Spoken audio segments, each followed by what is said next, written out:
Você já recebeu um certificado de calibração sem um campo de ajuste, sabendo que o instrumento foi ajustado?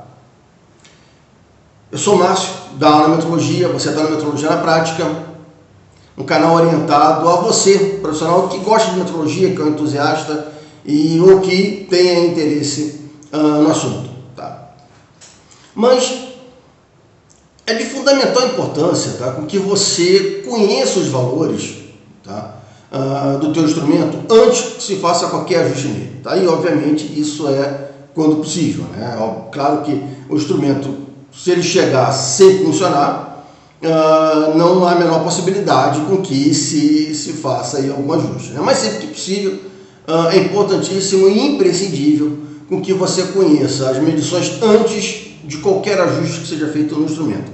Isso é tão importante que a própria ISO EC 13725 tem um requisito específico para isso, que obriga os laboratórios, principalmente acreditados, a fornecer os valores antes e após o ajuste, caso seja possível.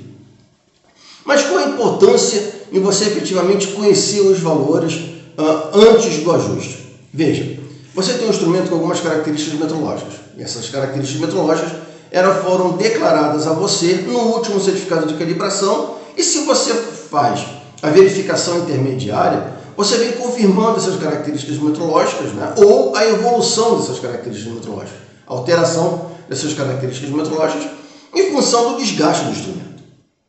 Se você precisa fazer um ajuste, significa que esse ajuste, né, ele precisa ser feito em função de um critério de aceitação que você possui ou das próprias características metrológicas do instrumento.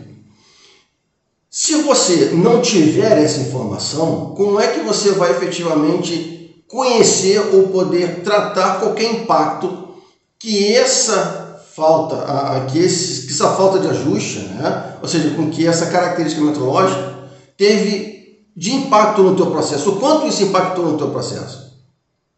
Então isso é um ponto fundamental, porque é somente dessa forma que você vai conseguir descobrir se realmente houve um impacto e se houve um impacto, se esse impacto realmente gerou algum problema ou não, ou poderá vir gerar algum problema. Tá?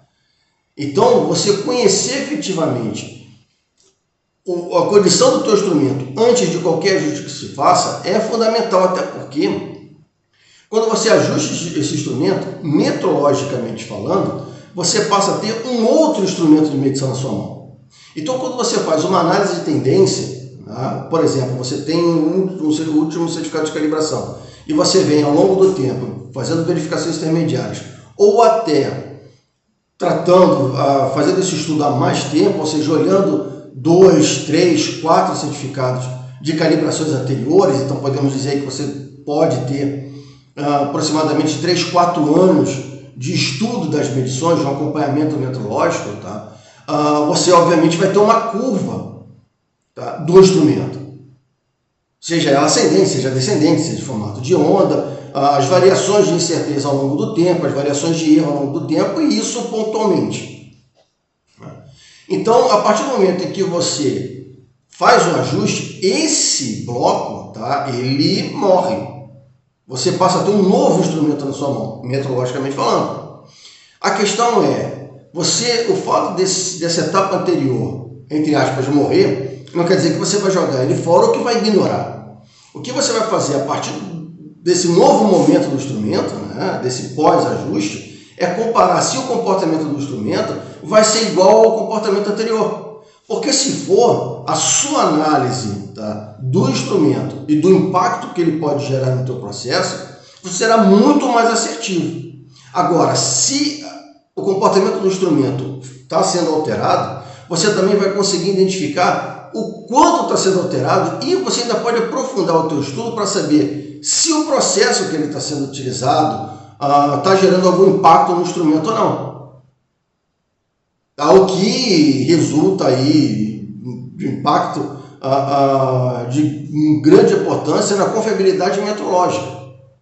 Tá? Se você tem se o instrumento está em um determinado processo, você tem um comportamento ao longo do tempo antes do ajuste, e você passa a ter esse mesmo comportamento após o ajuste, a confiabilidade metrológica que você tem nesse instrumento é altíssima. Porque a previsibilidade dele, tá, é praticamente certa. Você sabe, você vai conseguir efetivamente prever o comportamento do instrumento. Se ele alterar, se ele for diferente, você consegue olhar para o teu processo e ver o que pode ter alterado no seu processo, para que possa estar impactando no teu instrumento e que você pode, inclusive, dependendo desse impacto, fazer esse mesmo estudo ou uma verificação para outros instrumentos do seu processo. O que, obviamente, vai resultar no aumento da sua confiabilidade metrológica. Ok? Deixe nos comentários se você costuma receber certificados de calibração com valores antes e após o ajuste, ou se você efetivamente faz essa verificação no seu dia a dia. Tá? Se esse vídeo fez sentido para você, deixa seu like. Se você não está inscrito no canal, se inscreva. Tá? Eu aguardo você. Até breve. Tchau.